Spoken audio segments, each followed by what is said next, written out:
Buenos días a mis colegas, profesores de LautLab, que son grandes amigos. Si alguna vez notan que me refiero a ellos de una manera demasiado amigable, es por eso. Les tengo todo el respeto del mundo, pero también son mis grandes amigos.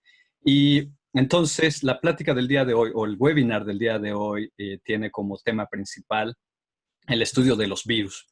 Y vamos a tener, no las quisiera llamar visiones distintas, pero cuatro grandes perspectivas. Desde la evolución, vista de una manera molecular, pero de grandes conjuntos, la ecología, a cargo del doctor Alejandro Arias, la microscopía electrónica, la observación de cosas muy, muy pequeñas, y de mi parte, que yo seré el último ponente, cómo usar esa información de lo infinitamente pequeño para nuestro mundo moderno. Y entonces quisiera hacer una breve introducción de los virus. Voy a voy a citar un par de textos. Uno es un libro de biología celular, no diré el nombre, yo creo que cualquiera dice esto, pero me gusta por el contraste que podemos hacer. Y como dice el libro, un virus es un pequeño parásito que no se puede reproducir a sí mismo. Una vez que infecta una célula susceptible, este virus puede dirigir a la maquinaria celular a producir más virus. Y esta es probablemente la perspectiva que hoy por hoy todos tendríamos de los virus. Con el SARS-CoV-2 en puerta, es difícil pensar en los virus de otra manera. Y sin embargo, y eso lo pueden ver de nuevo en las perspectivas que mencioné al principio, tiene más impacto en este planeta que solo ser parásitos. Y este es otro libro con el que yo estudié biología molecular. Se llama Un Switch Genético. Es viejo, la última edición es del 2004 y tiene otra perspectiva completamente distinta. Y voy a parafrasear donde el autor menciona que lleva más de 25 años estudiando este virus, un virus llamado el fago lambda, para entender cómo es que no como se vuelve un parásito de las bacterias, de ahí el nombre de bacteriófago, sino cómo regula la expresión de su material genético, como un método, como un sistema para entender cómo los organismos deciden cómo prender y apagar genes. Entonces, no hay que olvidar que los virus también, si bien el maestro Jerónimo García nos va a explicar cómo encajan en el árbol de la vida, que son parte del gran ecosistema que es este planeta en conjunto. Entonces, pues vamos a dar inicio formalmente a las pláticas. Voy a introducir al maestro Jerónimo García Guzmán. Y brevemente, el maestro Jerónimo nació en la ciudad de Jalapa, Veracruz. Estudió la licenciatura en biología en la Universidad Veracruzana. Ha trabajado en proyectos de dinámica de bosques tropicales en el Instituto Smithsoniano de Investigaciones Tropicales en la República de Panamá. Ha realizado estudios de maestría, ese fue su grado de maestría en el programa de Ecología Evolutiva y Comportamiento en el Departamento de Biología de la Universidad de Iowa. Y desde 1994 a la fecha es profesor de laboratorio en el Departamento de Ciencias Químico-Biológicas en la UTLab. Y sus áreas de investigación principales y favoritas, que las lleva en el corazón, es el impacto ambiental en lagunas costeras, bosques y parques urbanos. Y maestro Jerónimo, con todo gusto le cedo la palabra. Gracias, Lenin. Buenos días a todos. Pues vamos a empezar con la presentación. Pues como mencionó Lenin, el objetivo de este webinar es un poco hablar de los virus desde la perspectiva de la biología básica o de las ciencias básicas en general, porque como veremos, pues el estudio de los virus ya trasciende un poco ya las fronteras de la biología. Y pues lo que yo voy a hablar es acerca de los métodos de estudio de la evolución y cómo estos se pueden aplicar a los virus. Un punto importante de la evolución biológica es que pues esta puede representarse como árboles filogenéticos y esta área de estudio, desde la perspectiva de la teoría evolutiva, existe un concepto que se llama filogenia, que pues lo que trata de resumir o de estudiar es cómo ha sido la historia evolutiva de los grupos de organismos.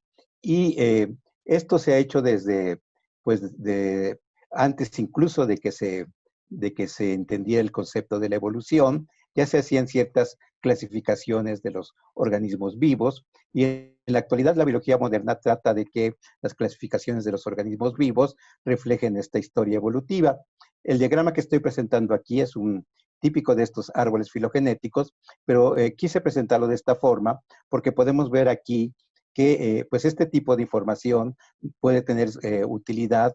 En este caso, lo que se está presentando es la relación filogenética entre los diferentes organismos que utilizamos como modelos, en este caso para el estudio de las enfermedades humanas. Entonces, diferentes modelos de organismos, dependiendo de este grado de parentesco, van a ser útiles para diferentes tipos de estudio. Y bueno, la idea de, bueno, en la actualidad, bueno, generalmente lo que se había hecho era hacer comparaciones entre la morfología de los organismos. Primero, pues solamente la morfología macroscópica, después se fueron desarrollando ciertos tipos, bueno, se empezaron a utilizar los microscopios con este propósito. La aparición de los microscopios, microscopios electrónicos nos abrió una gran ventana para poder ver cierto tipo de estructuras y poder clasificar los organismos, pero eventualmente se empezaron a utilizar los datos moleculares.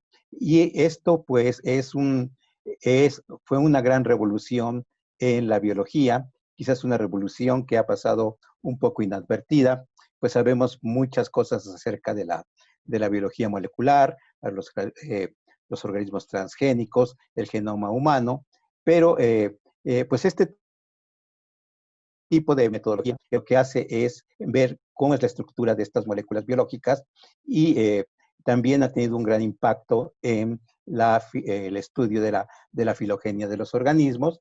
Y esto se basa en una idea central de la biología, es que los organismos vivos funcionamos con programas que están escritos en un lenguaje digital.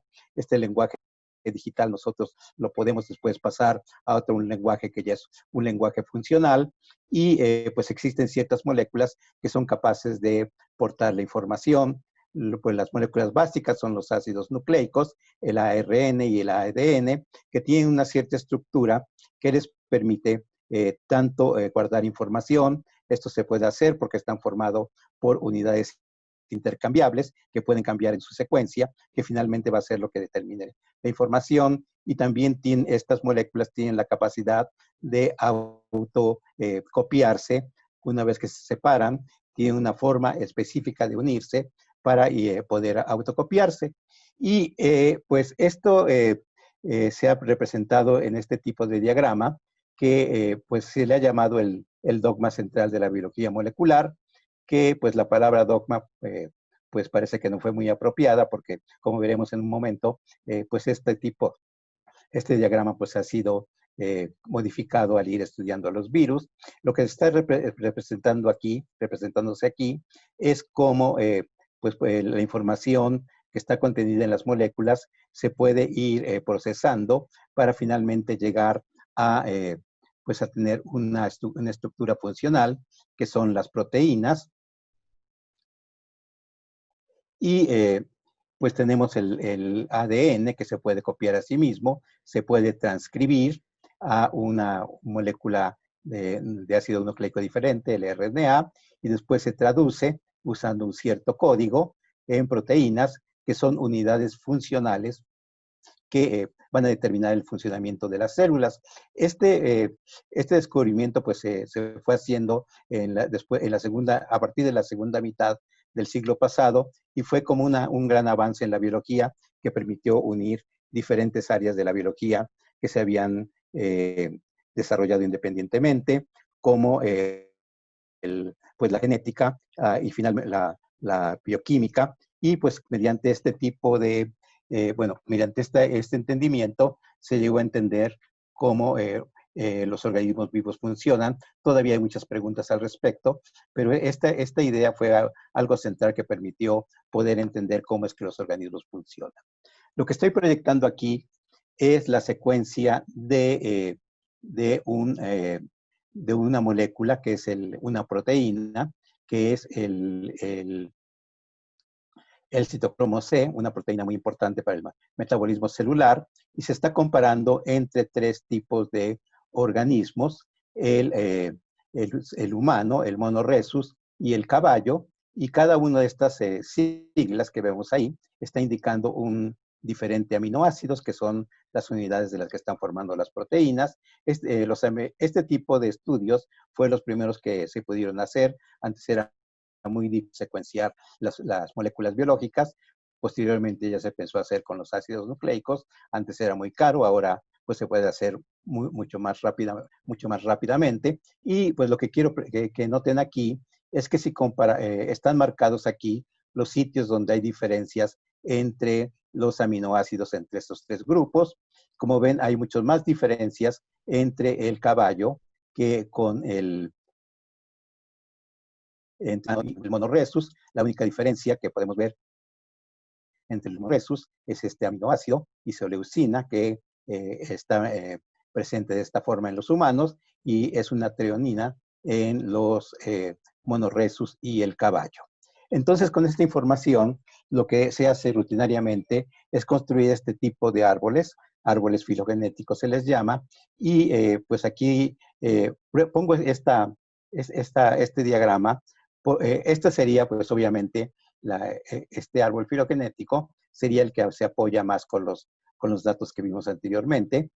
Aquí, pues estas ramas nos están indicando el grado de diferenciación evolutiva, medido aquí en el grado de diferencias entre la información de las moléculas. Y como vemos, pues este sería el diagrama de este lado, sería el que es más congruente con la información que se presentó en la diapositiva anterior. Pongo esto porque esto nos está indicando cómo funciona este tipo de análisis. Lo que se hace es poder comparar diferentes hipótesis que pues pueden tener diferentes implicaciones, y pues esto se evalúa de acuerdo a la información de los ácidos nucleicos. Es un poco el método científico aplicado a este tipo de información. Y lo que estoy presentando ahora es, pues a partir de estos métodos se han reconstruido los árboles evolutivos de los grandes grupos, y aquí lo que se está representando es en una forma esquemática, porque hacerlo ya en una forma total es muy complicado. Veremos uno de esos en un momentito. Pero este es el tipo de revolución que yo la llamo, que se ha dado en el estudio de la filogenia de los organismos con base a el estudio de las moléculas biológicas. Una idea muy importante que apareció a finales del siglo pasado era que la clasificación de los organismos debería hacerse entre estos tres grandes grupos: arquea, bacteria y eucaria. Eucaria son pues los organismos con núcleo, donde estamos incluidos nosotros, los animales, los hongos, plantas y muchas otras ramas. Y habría otras dos grandes divisiones: arquea, organismos sin núcleo. Los primeros que se conocieron vivían en ambientes extremos. Las bacterias, bastante conocidas, y posteriormente esto se ha modificado, y la gran sorpresa es que nosotros, los eucariotas, somos una pequeña rama dentro de este grupo que es arquea, y estos son nuestros parientes cercanos. Las arqueas de Asgard son nuestros parientes más cercanos. Y bueno, ya esto representado en una escala total, pues sería de esta forma. Lo que nos está diciendo este diagrama es que la gran mayoría de los organismos vivos son bacterias. Arquea, pues es un grupo importante, y nosotros, los eucariotas, incluidos plantas, animales, hongos, pues somos una pequeña ramita. Este tipo de conocimiento se generó a partir del estudio de la secuencia de las moléculas. Y pues, bueno, aquí se me está olvidando mencionar que los virus no aparecen en estos diagramas. ¿Y por qué no aparecen? Pues esa es una de las grandes preguntas que todavía pues se han propuesto algunas hipótesis para explicar pues de dónde aparecieron los virus. Y pues recordemos un poco qué es un virus. Un virus, como mencionaba ya Lenin, pues es una estructura súper visto desde el punto de vista biológico, súper simple, tiene todo, únicamente lo necesario que le va a permitir hackear, pues me permito usar ese término informático, porque es en realidad lo que hacen, hackean eh, eh, el sistema informativo y funcional de las células para reproducirse a sí mismos. Están formados, pues hay muchas partes, por ejemplo, estas estructuras que les permiten unirse a la célula hospedera, tienen una parte proteica llamada ocápside y tienen su información genética. En este caso es el virus de VIH. La información genética está contenida en moléculas de RNA ribosomal. Tiene también aquí otras proteínas que tienen ciertas funciones muy específicas que le permiten atacar a la célula hospedera. Por ejemplo, esta transcriptasa reversa, que pues es algo muy importante que le permite poder activar, poder utilizar a las células hospederas.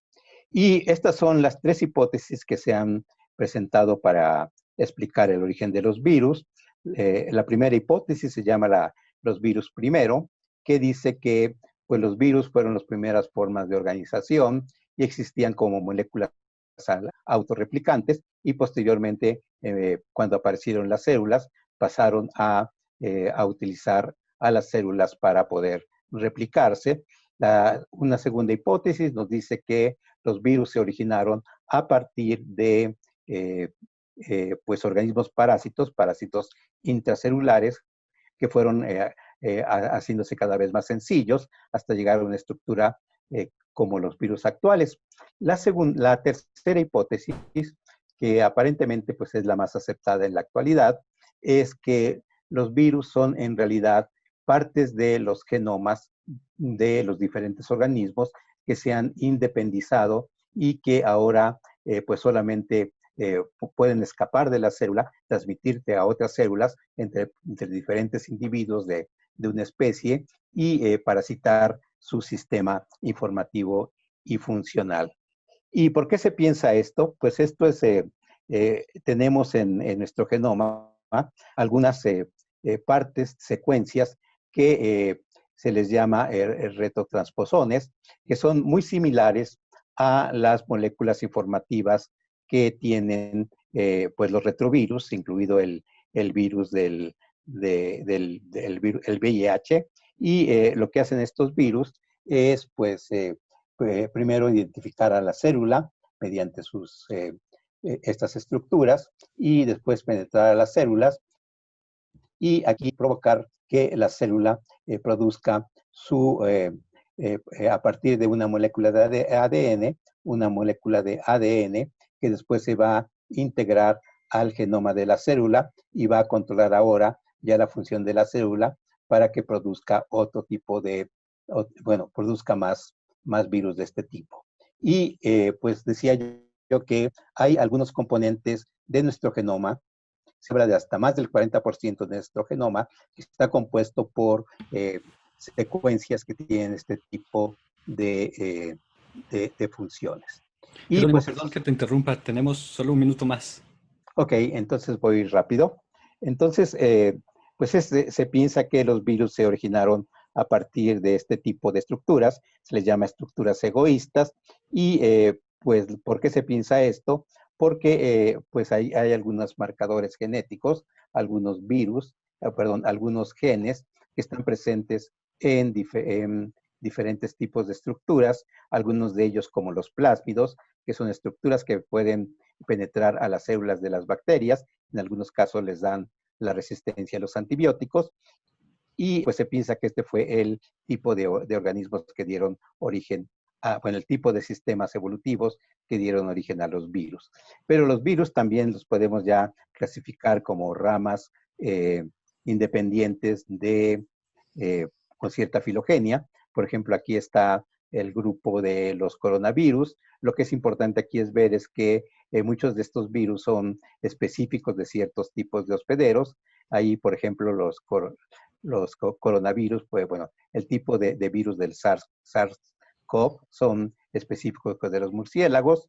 Y este pues ya es el estudio o el árbol filogenético, donde se está incluido el virus del SARS-CoV-2, y aquí hay diferentes ramas aisladas originalmente en China, pero bueno, me la salto, no es tan importante, pero esta información pues ha permitido ir siguiendo la evolución de los virus en tiempo, podemos decirlo, prácticamente en tiempo real. Diferentes laboratorios en el mundo han logrado secuenciar su genoma, y esto lo presentan en esta página, donde pues constantemente le están actualizando, y como podemos ver, la evolución, que a veces pensamos que es algo que ocurría en los tiempos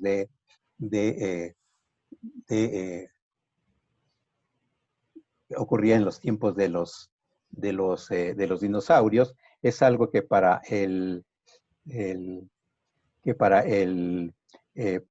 estos virus es algo que podemos ver pues prácticamente en tiempo real. Ahí estamos viendo lo que se presenta en esta página, cómo pues los virus van evolucionando. La escala de tiempo ahí es en meses, y vemos también esta página nos presenta cómo los virus han ido dispersando en diferentes partes del mundo. Por mi parte, pues es todo. Muchas gracias. Y pues preguntas, pues podemos atenderlas al final de las presentaciones. Gracias. Correcto, así es. Gracias, maestro Jerónimo García Guzmán. Les recuerdo, por favor, en el chat usen un nombre y un apellido para facilitar el seguimiento para el registro, y las preguntas, pónganlas aquí también en el chat, y si las va a dirigir a alguno de los ponentes, también háganmelo notar, y si no, las haremos de manera general.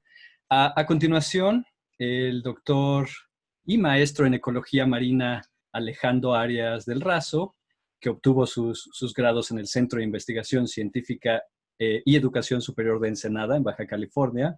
Se graduó con honores en la licenciatura en Biología por la UAP, y durante su trayectoria se ha enfocado en la investigación de mamíferos marinos, principalmente con temas como ecología de pinípedos, interacción con pescadores, uso de hábitat e impacto ambiental.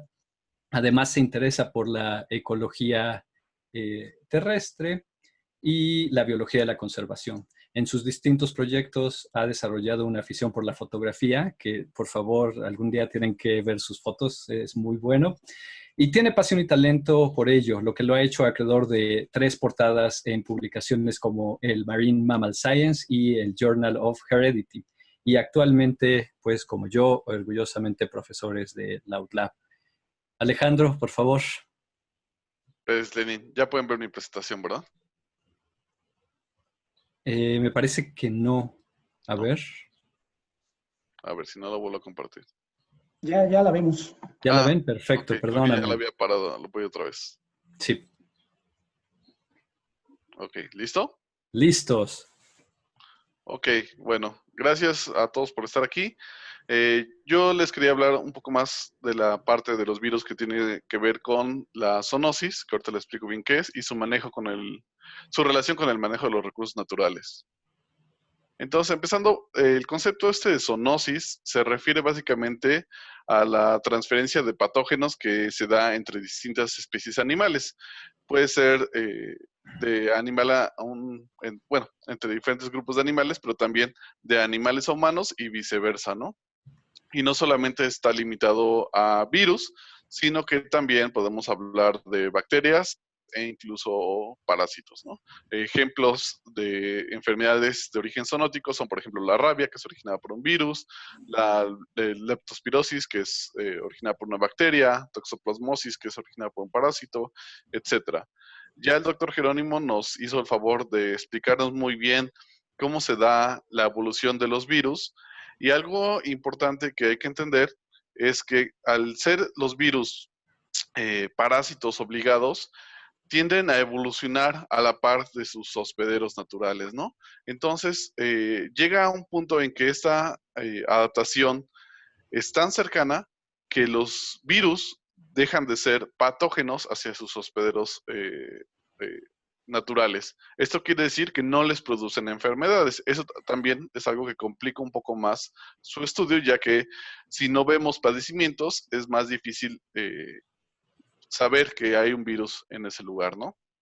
Pero también, como nos decía el maestro Jerónimo, pues la evolución de los virus es muy rápida, incluso como nos mostró en esa última gráfica, la podemos ver cambios en escala de meses, y esto se da por la alta tasa de replicación que tienen, ¿no? Entonces, básicamente, cada vez que un virus copia su material genético, pueden existir pequeños errores en estas copias que se llaman mutaciones, y algunas de estas copias azarosas pueden permitirle al virus conseguir los mecanismos necesarios para poder invadir a otras especies. A veces esta adaptación es muy pobre y este nuevo hospedero únicamente puede ser infectado a través de zoonosis, es decir, que se requiere que la transmisión venga de otra especie. En otros casos, la adaptación puede ser mejor y se puede dar una transmisión comunitaria, es decir, entre miembros de la misma especie. Algo en lo que podemos pensar inmediatamente cuando hablamos de zoonosis, pues es el origen de la pandemia que tenemos actualmente, que es la del SARS-CoV-2. Y así como nos mostró el maestro Jerónimo estos árboles filogenéticos, donde podemos comparar el código genético de diferentes virus para rastrear su origen evolutivo, pues lo que hemos visto es que este virus del SARS-CoV-2 tiene un origen muy probable en un virus de murciélago que se conoce como RADG13. Pero comparando el material genético de estos dos virus, pues lo que encontramos es que la similitud es de alrededor del 96%. Es decir, que aunque son muy similares, no es lo suficientemente parecido como para que haya una transmisión directa de murciélagos a personas. Por lo tanto, en este caso concreto, se cree que se dio a través de un hospedero intermediario, es decir, de un murciélago saltó a otra especie y de ahí fue que se contagiaron a los humanos, ¿no? Uno de los animales más probables en los que se pudo haber actuado como hospedero intermediario es el pangolín, y la hipótesis más probable que se está manejando actualmente es que pudo haber una recombinación entre el genoma de la subcepa de SARS-CoV-2 en pangolín y la del RADG13 en murciélagos, ¿no? Y lo que ven en el video son imágenes que obtuvo CNN del mercado húmedo de Wuhan, donde se cree que se pudo haber originado esta transmisión de animales a personas, ¿no? Como pueden ver en las imágenes, pues es un mercado que maneja alto número de especies salvajes, muchas de ellas vivas, especies que se sacrifican en el lugar, que conviven muy cercanamente.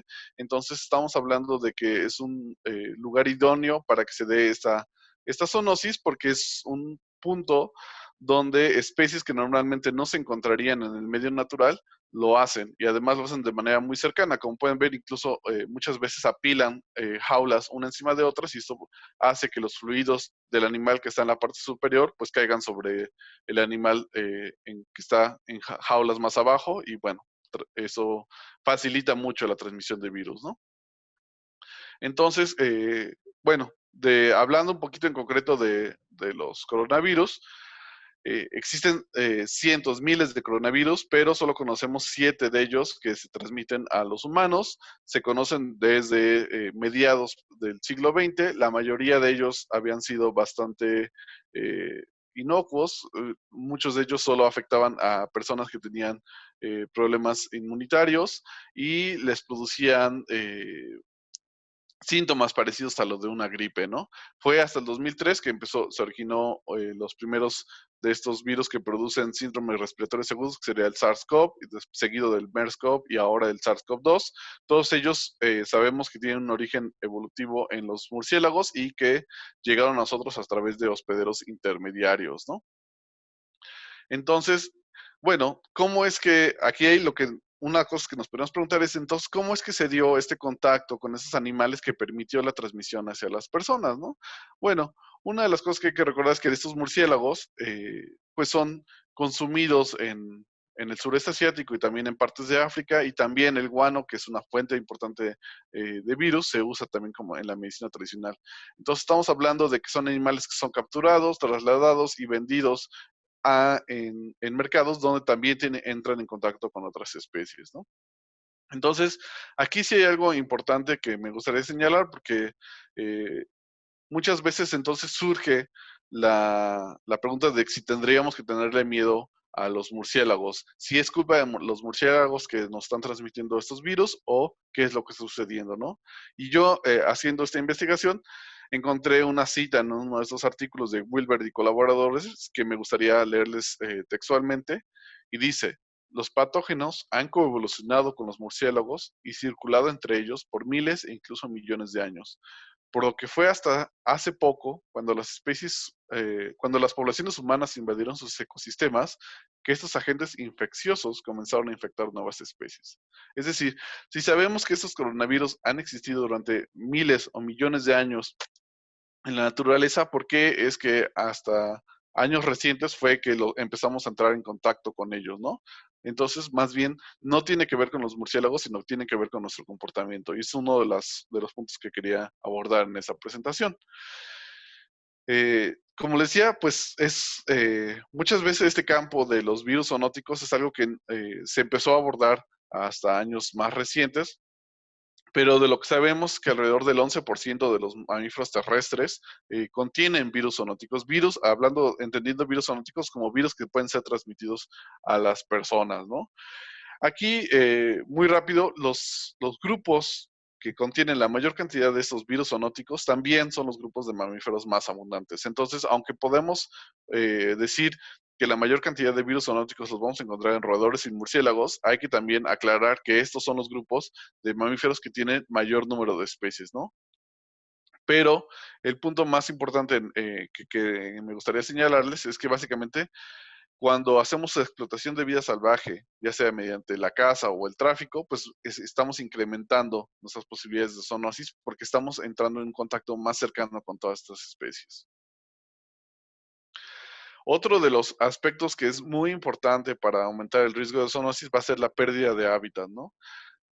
Tanto la pérdida de hábitat en su extensión como la pérdida de la calidad de este. Es decir, estamos hablando de acciones como la deforestación, cambios de uso de suelo para desarrollos urbanos o para campos agrícolas, la contaminación del agua, la contaminación del aire, etcétera, ¿no? Todo eso aumenta mucho el riesgo de zoonosis. Lo podemos entender, a lo mejor si lo humanizamos un poquito.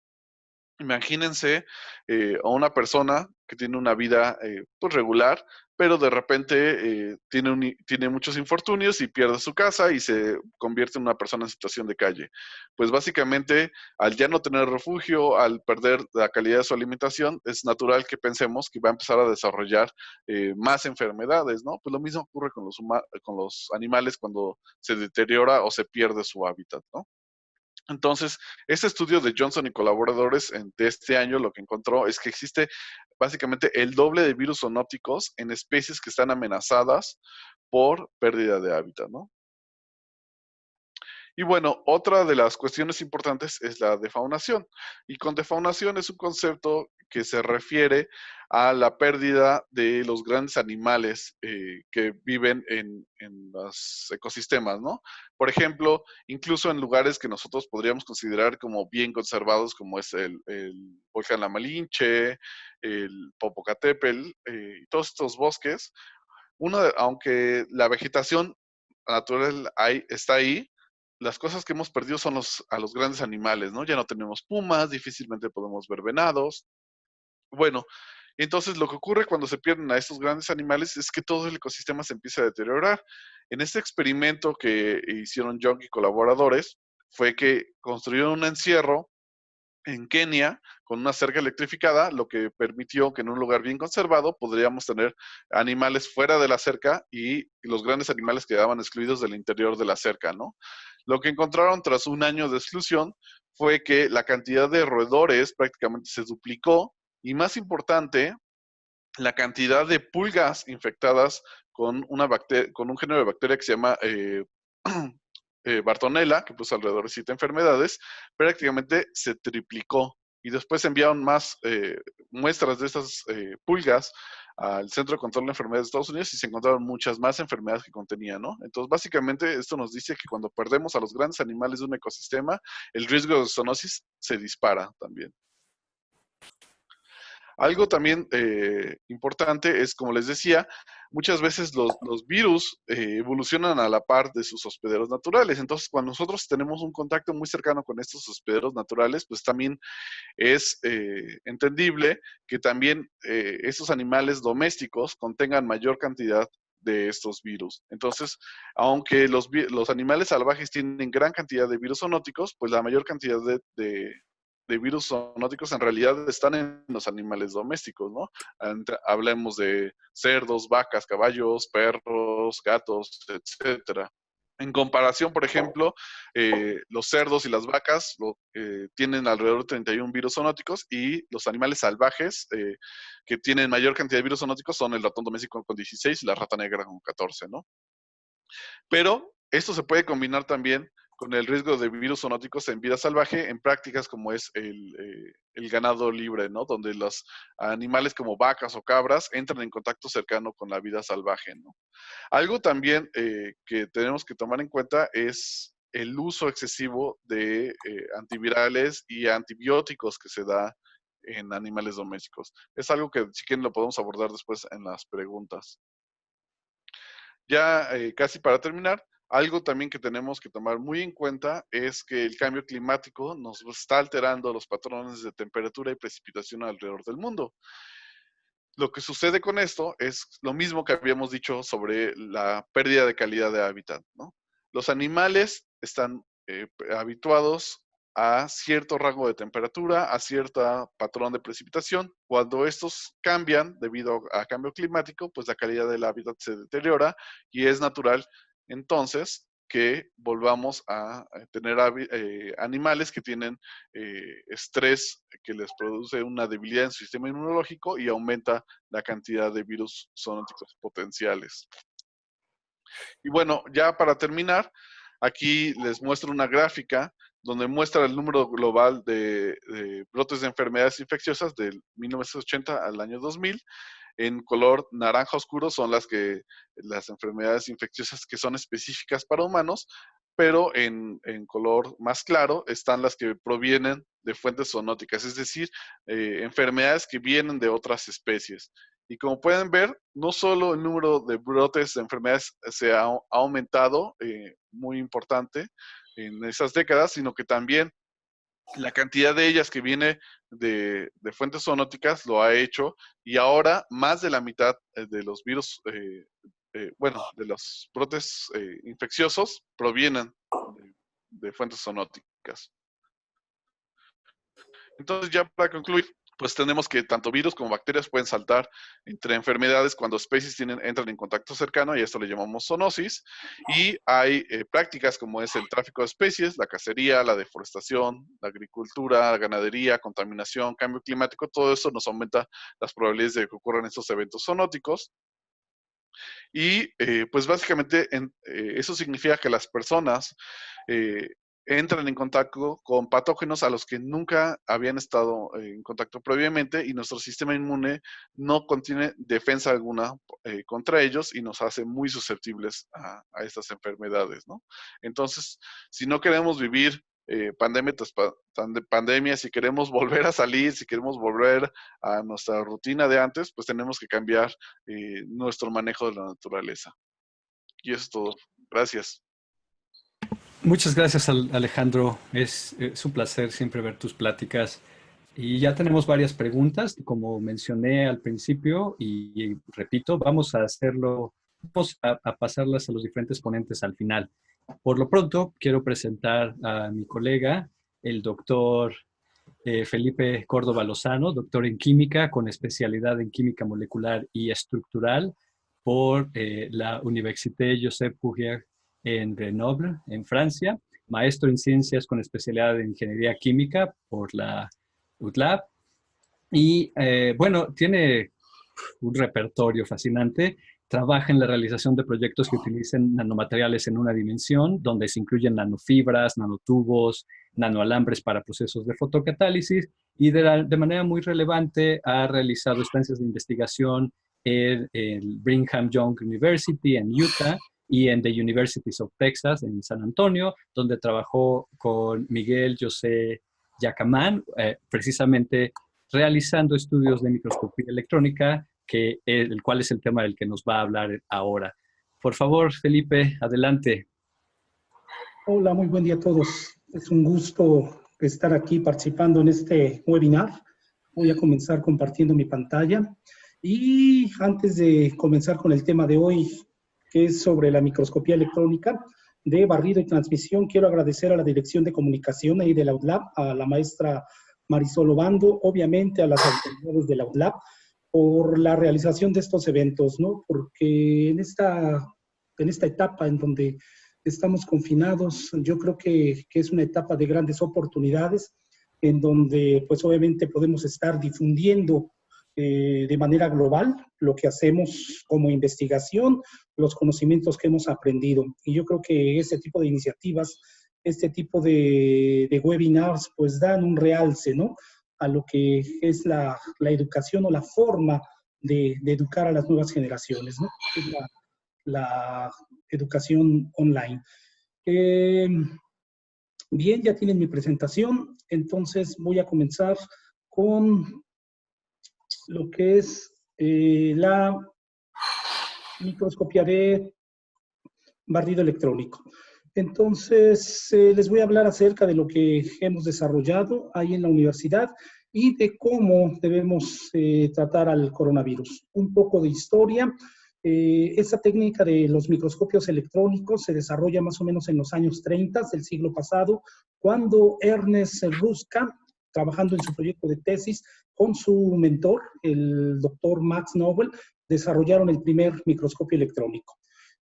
Ruska tenía un hermano que se dedicaba a la cuestión médica, Helmut Ruska, y aprovecharon esto para visualizar las primeras estructuras de los virus, ¿no?, por ahí de los años 40 del siglo pasado. De hecho, el virus del mosaico del tabaco, fue uno de los primeros virus que pudo observarse por microscopía electrónica. En el 86, pues obviamente con el desarrollo de estos microscopios electrónicos, pero desarrollando un microscopio de tunelaje, a Ruska, Binin y Roger le otorgan el Premio Nobel de Física en el 86. Y obviamente la aportación de la microscopía electrónica ha sido importante en el aspecto de los virus, porque ha permitido clasificarlos, ¿sí?, a estas entidades. Los microscopios los podemos dividir en dos grupos, ¿no?, los fotónicos y los electrónicos. Por ejemplo, en el microscopio óptico comparte muchas similitudes con el microscopio electrónico de transmisión, como vamos a ver, ¿no? ¿Por qué? Bueno, porque tienen lentes que en un momento dado van a permitir enfocar lo que es la imagen sobre la cual se está incidiendo, ya sea la luz, ¿sí?, o las de electrones, en el caso del microscopio electrónico de transmisión, y por lo tanto, pues hay similitudes, ¿no? Este desarrollo de los microscopios electrónicos, pues obviamente tuvo su base porque en 1924 un científico francés, Louis de Broglie, explicó lo que es el comportamiento dual de la materia, ¿sí? Es decir, los electrones pueden tener un comportamiento innato, natural de materia, pero también un comportamiento ondulatorio, ¿sí? Entonces, por lo tanto, aprovechando esta teoría, es que Ruska y Knowles implementan o trabajan en el primer microscopio electrónico. Aquí, por ejemplo, les muestro los componentes de un microscopio electrónico de barrido, ¿sí?, en donde pues vamos a tener un filamento sobre el cual se van a emitir este haz de electrones a partir de un ánodo. Van a existir lentes, en este caso son lentes electromagnéticas, y la importancia de toda esta instrumentación es que vamos a tener una serie de detectores que nos van a permitir caracterizar a nuestra muestra. En el caso, por ejemplo, del microscopio electrónico de barrido, podemos tener detectores de rayos X para hacer una caracterización cuantitativa o semi-cuantitativa de los elementos que están presentes en la muestra, un detector de electrones secundarios que nos permite la visualización morfológica, un detector de electrones retrodispersados que nos permite una diferenciación en base al peso atómico de los elementos y por lo tanto también nos va a permitir una caracterización de la muestra. Ahí en la UTLAB contamos con un microscopio de emisión de campo Este es un modelo Maya de la marca Tescan, que nos permite en un momento dado alcanzar resoluciones de 0.7 nanómetros, es decir, entidades o dimensiones invisibles para el ojo humano. Entonces, con este microscopio, trabajando a 15 kb, podemos alcanzar estos 0.7 nanómetros de resolución. Ahorita explicaré a qué se refiere esta parte de resolución. Aquí está perdón, déjenme cambiar de cursor.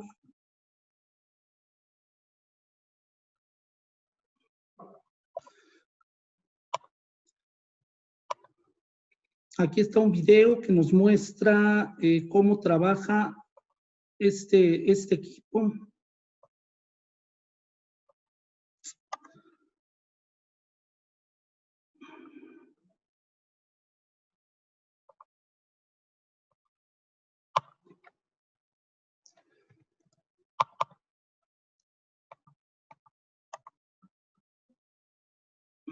Perdón. Creo que si le vuelves a dar clic otra vez al pen, te regresa al cursor normal. Al pen. Ok, gracias, Levin. Entonces, este es el sistema con el cual contamos ahí en la universidad, en donde este equipo, pues es un equipo de alta resolución por las características que tiene en cuanto a la columna. Se tienen 3 detectores, como les mencionaba, el detector de electrones secundarios, el detector EDS y el detector de electrones retrodispersos. Entonces, con esto podemos hacer la caracterización de nuestras muestras.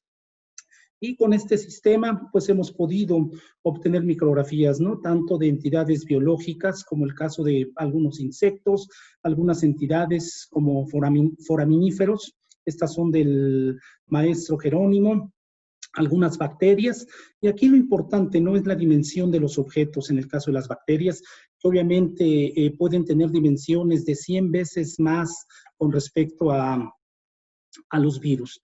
Entonces, con este microscopio hemos podido caracterizar este número de muestras, así como también nanoestructuras, ¿no?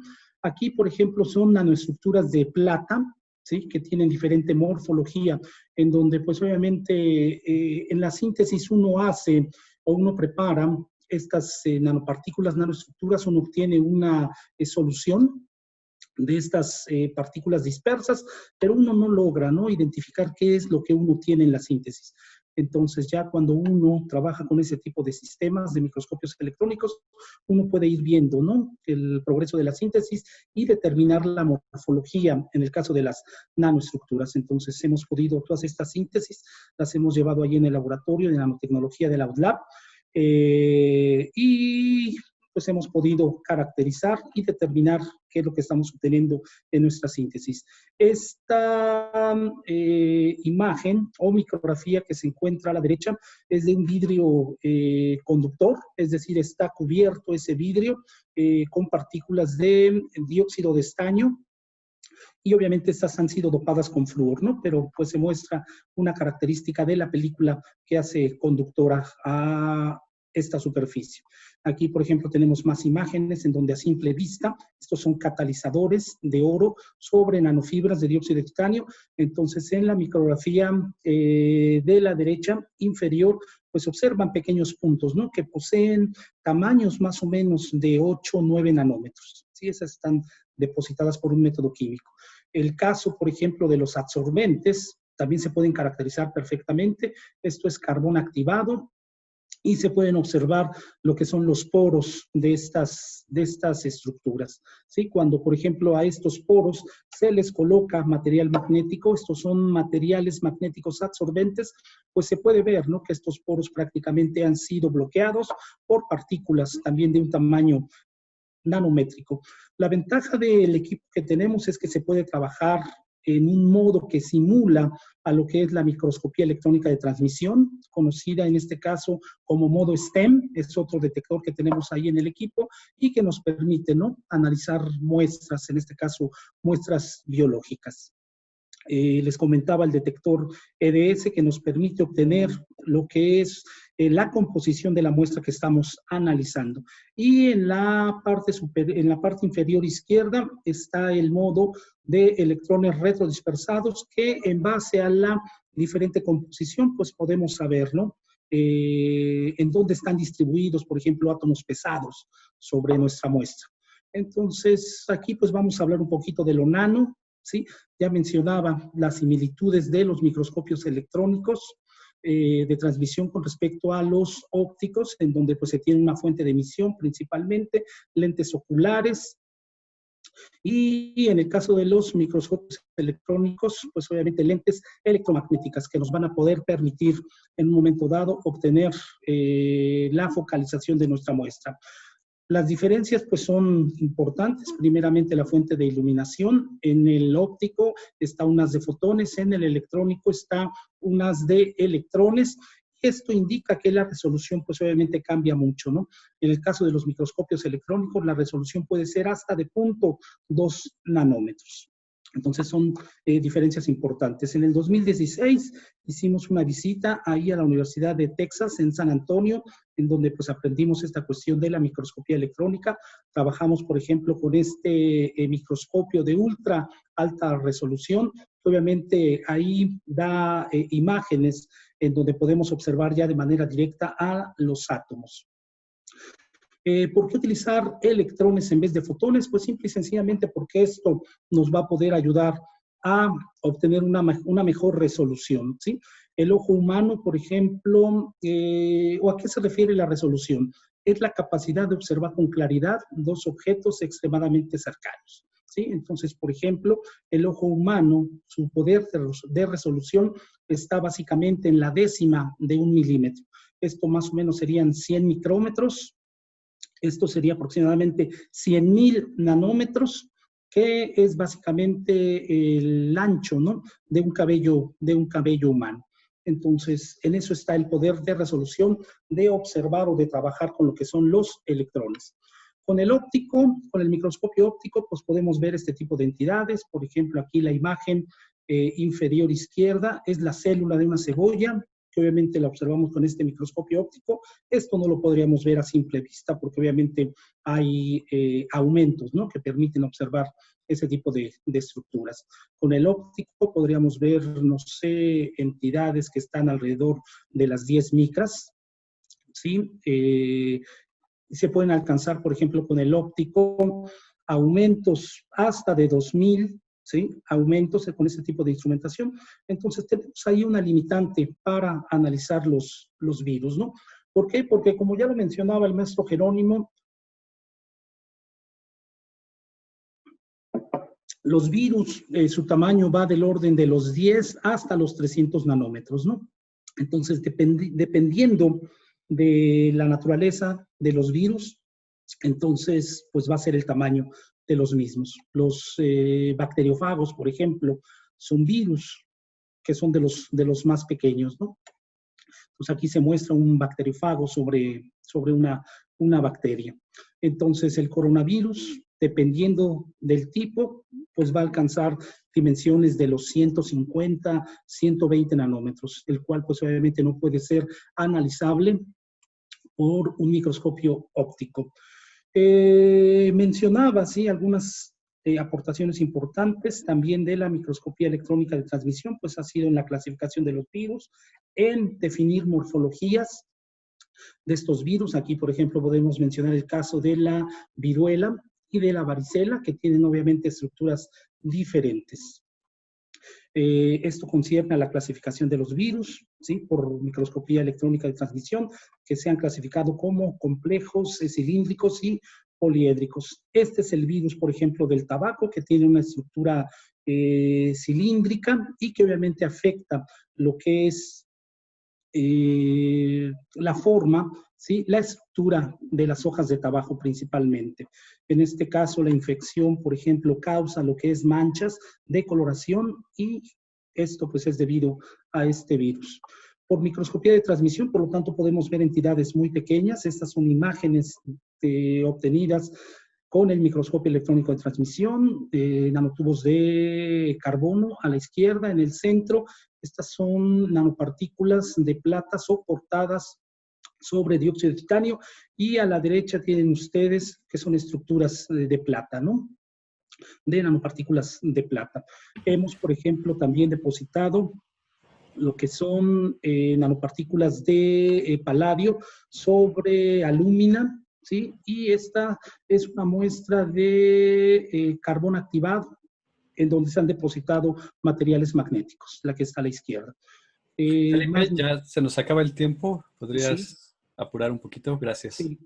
Entonces hay diferentes formas de utilizar la microscopía electrónica. En el caso particular de los virus, tenemos estas estructuras, y aquí lo importante es el tratamiento de la muestra, ¿no? Hay una serie, por ejemplo, de procesos, de pasos para poder visualizar un virus por microscopía electrónica de transmisión, y estos son fijación, refijación, deshidratación, inclusión, obtención de cortes y contrastación.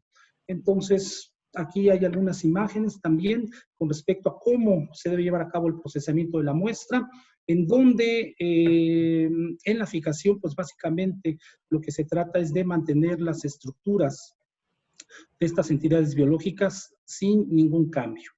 Y aquí, pues obviamente ya para tener los cortes, para soportarlas sobre las rejillas, se utiliza un microtomo, ¿sí? Que permite tener muestras muy delgadas, del orden de los 100 nanómetros.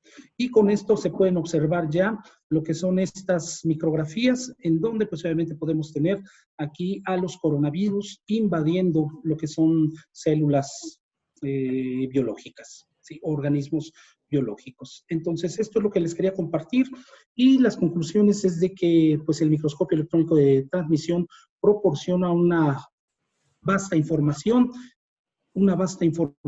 y con esto podemos analizar estas entidades pequeñas. Entonces, eso es lo que les quería compartir. Muchas gracias. Y pues me da gusto, Lenin, permíteme que un gran número de personas estén conectadas, cerca de 98 personas por esta plataforma. Pues es todo. Muchas gracias. Muchas gracias a ti, Felipe. Muchas gracias a todos los presentes, desde luego. Ahora es mi turno y yo voy a hacer algo distinto. De hecho, el introducirme a mí no me gusta en general, pero bueno, tengo que hacerlo. Mi nombre es Lenin Domínguez Ramírez. Soy licenciado en investigación biomédica básica y doctor en ciencias por la UNAM. Y durante mi formación estuve haciendo bioquímica, biología estructural, difracción de rayos X, y fue en un postdoc en la Universidad de California en Davis, donde estuve haciendo tanto microscopía electrónica de transmisión para obtener estructuras de proteínas en membranas, como un poco de modelaje y simulación que se engarza muy bien con la bioinformática. También tengo el placer de ser profesor en la UTLAB, y les voy a compartir lo que les quiero mostrar. Vamos a ver. Espero que ahí me puedan ver bien. Hice más grande mi ratón para que se pueda apreciar. Y entonces de lo que quiero hablar ahora es cómo podemos usar esta información generada por microscopía electrónica, secuenciación, incluso geográfica, aunque eso no va a ser el core de mi plática, hablando de bases de datos. Y más que bases de datos, la que muestro ahora, el ExpaSy, ellos mismos se hacen llamar una base de conocimiento. Se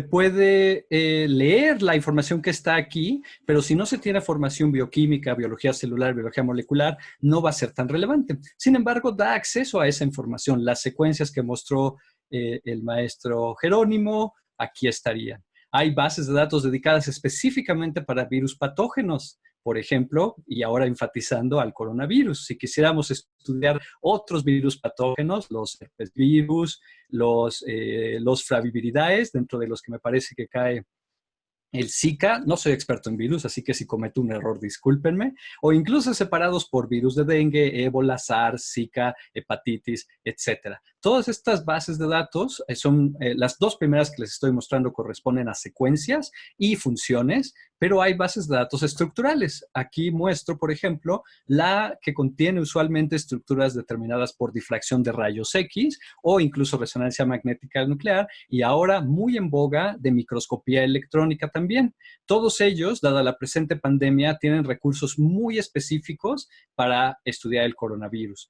el PDB database, el RCSB que estoy mostrando, además ha tenido durante mucho tiempo, caramba, esta base de datos existe desde los 80s, incluso tal vez antes, de ser didáctica.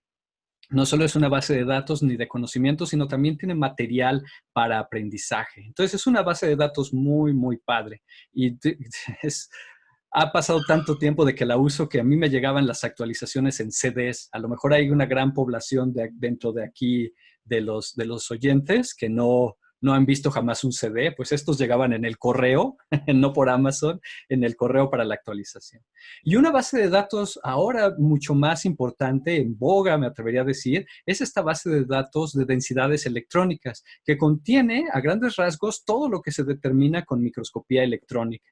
Y es súper importante ahora, no solo porque la microscopía electrónica ha avanzado tanto que está alcanzando la difracción de rayos X, sino que ciertas limitaciones de difracción de rayos X no existen para microscopía electrónica. Por ejemplo, cristalizar un virus puede ser fácil para algún tipo de virus, sobre todo los que no tienen envoltura, como el coronavirus, porque se pueden cristalizar. Pero todo lo que no se pueda cristalizar y que tenga tamaños enormes, la microscopía electrónica es una buena alternativa.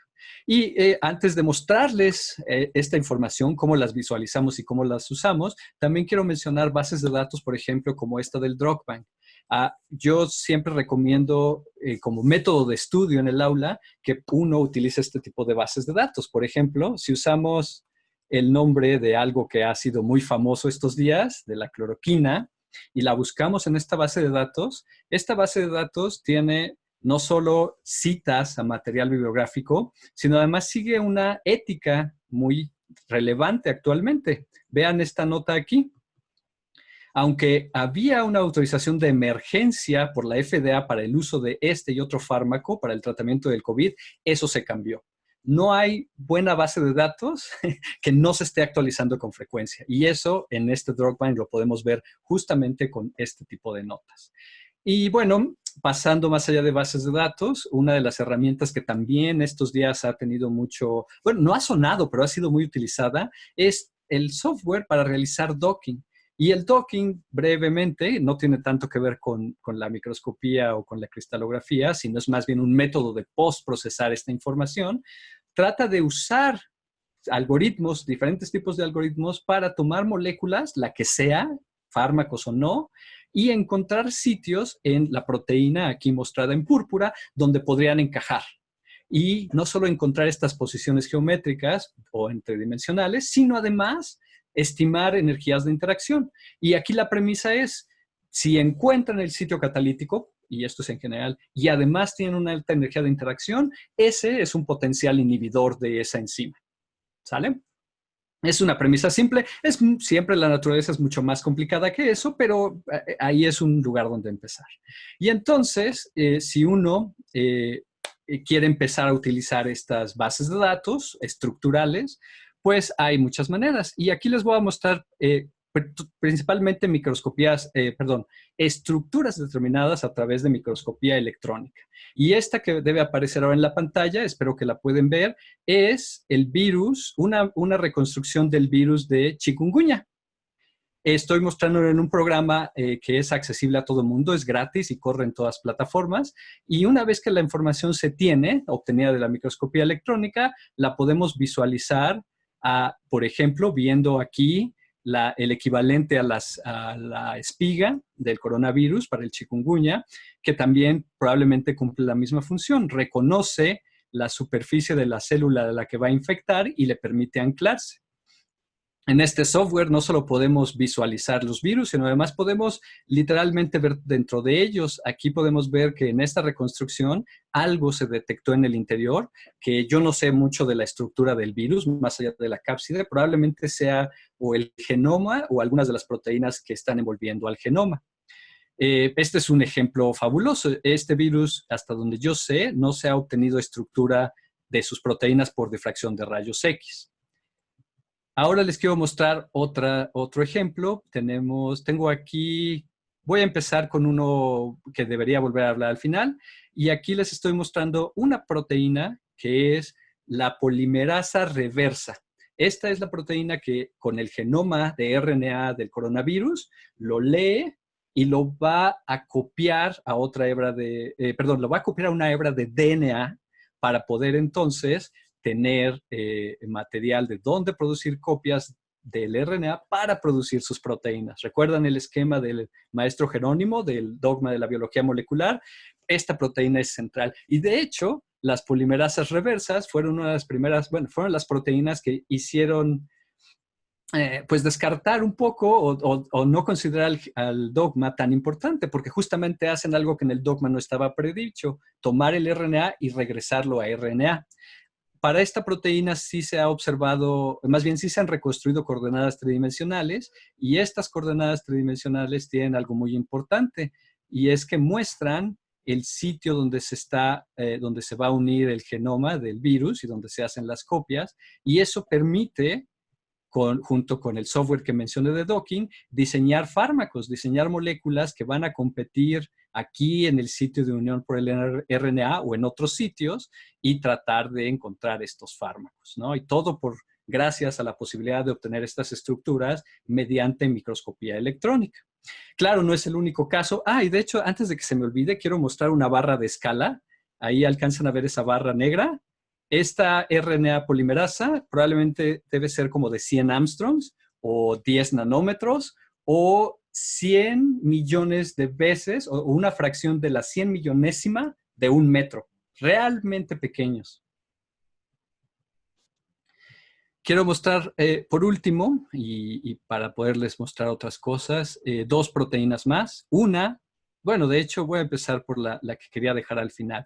Esta que voy a mostrar a continuación es el receptor, una de las proteínas con las que el coronavirus interacciona sobre las células eucariontes para infectarlas.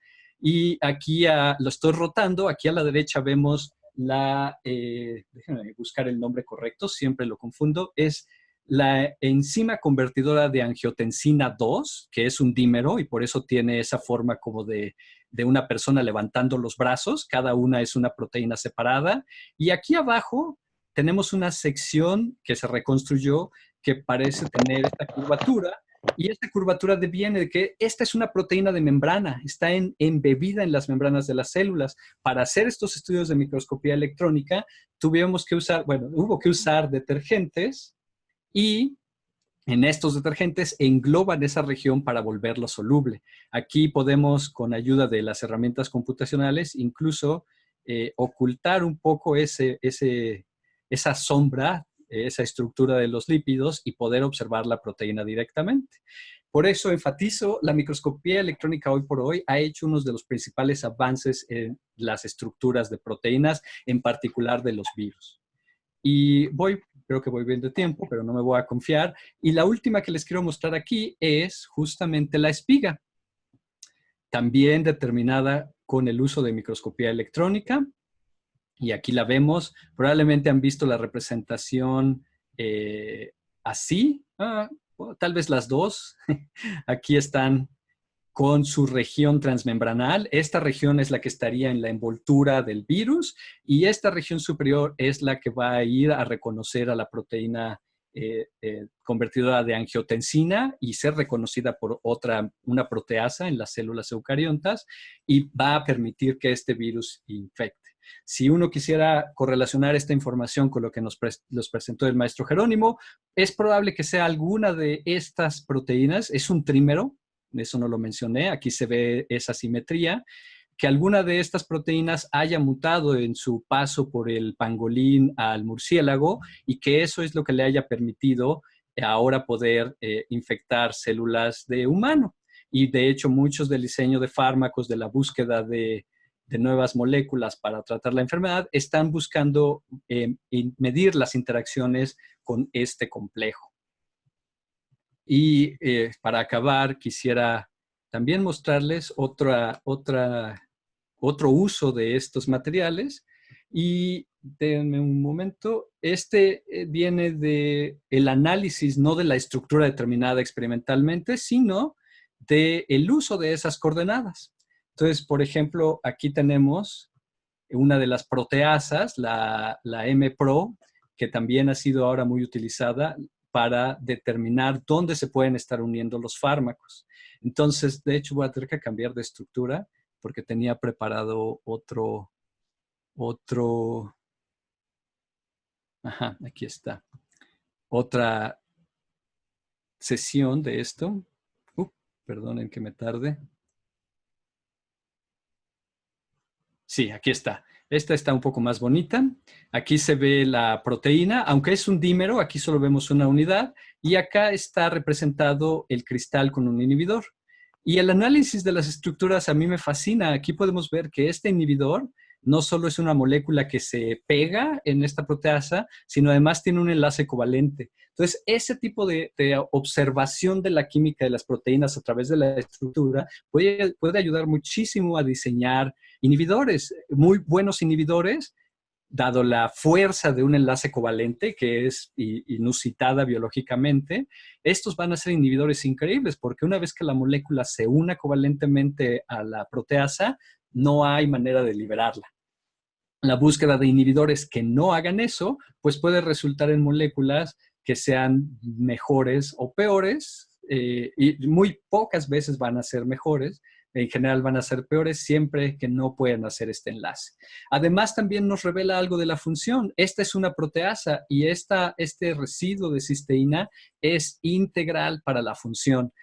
Volviendo a las mutaciones, una mutación en ese residuo de cisteína sí haría resistente a este fármaco, a esta proteína y al virus, pero también destruiría la función de esta proteasa. Entonces, eso también hay que considerarlo siempre en la evolución. A mí a veces me llega que digan, mutó el virus y todo el mundo se asuste. Todo muta, todos los seres vivos mutan todo el tiempo, pero las mutaciones verdaderamente importantes van a ser solo las que afecten la función. Habrá mutaciones que destruyan función y por lo tanto causen enfermedad, y habrá mutaciones que no afecten la función y por lo tanto no tengan impacto ni en enfermedades ni en tratamientos. Y dado que, bueno, estoy muy bien en tiempo y no quiero dar solo información a cubetadas, pues me voy a detener aquí y abriré el foro para preguntas, si desde luego están todos de acuerdo. Agradezco su atención en lo que nos organizamos para responder preguntas. A mí me da un placer hablar de estas cosas. Creo que algo de lo que se resiente, de lo que principalmente se resiente de no estar allá afuera en el aula y con los colegas es esto, las pláticas, la colaboración, el intercambio de ideas. Entonces, voy a dejar mis preguntas al final. Tengo ya aquí algunas para Jerónimo y para Alejandro. Entonces, ¿les parece si empiezo con las de Alejandro, colegas? Bien, entonces, pregunta Eligia. Son dos preguntas, pero creo que van muy relacionadas. ¿Cómo podría regularse la captura y venta de animales en el continente asiático para evitar su extinción y además la propagación de estas enfermedades? Y te doy la segunda, a ver, probablemente las puedas contestar juntas. ¿Qué mecanismos podrían aplicarse ante la ONU para generar leyes hacia países que no respetan la vida silvestre ni la protección de animales? Alejandro. Ok, gracias.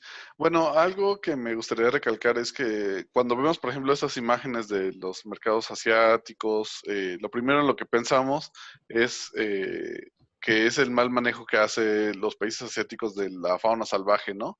Pero tendríamos que recordar también que en México es uno de los países donde se da el mayor, bueno, es uno de los países que tiene mayor tráfico de especies salvajes, ¿no?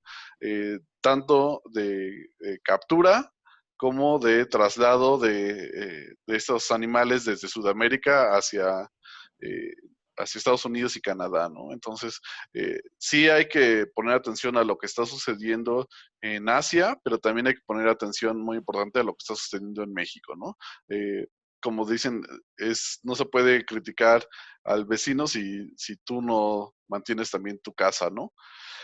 La otra cuestión es, bueno, existen muchos tratados para regular el tráfico de especies. Uno de ellos, por ejemplo, es CITES, donde las especies que están amenazadas se regula su comercio internacional.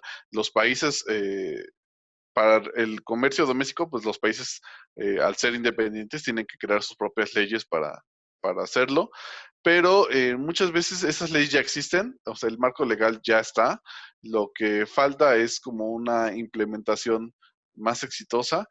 Por ejemplo, en el caso de los mercados asiáticos en China, los pangolines, que es el que queremos que fue el hospedero intermediario para el SARS-CoV-2, está prohibido su comercio y aún así es el animal más traficado del planeta. Alrededor de 100,000 ejemplares son traficados cada año, ¿no? Entonces, yo creo que más que un marco regulativo, algo que tiene que cambiar ahí es la demanda, ¿no? Porque a lo igual que sucede con el mercado de las drogas, mientras exista demanda de vida salvaje, va a existir tráfico, ¿no? Entonces, algo que también tenemos que nosotros hacer por nuestra cuenta es no comprar mascotas salvajes, no comprar productos que vengan de la vida salvaje, ¿no? Incluso si se venden como medicina tradicional. Eso es algo que podríamos tratar de propagar más, sobre todo si le mostramos a la gente cuáles son las repercusiones que estas acciones están teniendo, yo creo que se puede revertir bastante bien, ¿no? Sí, muy, muy buena respuesta.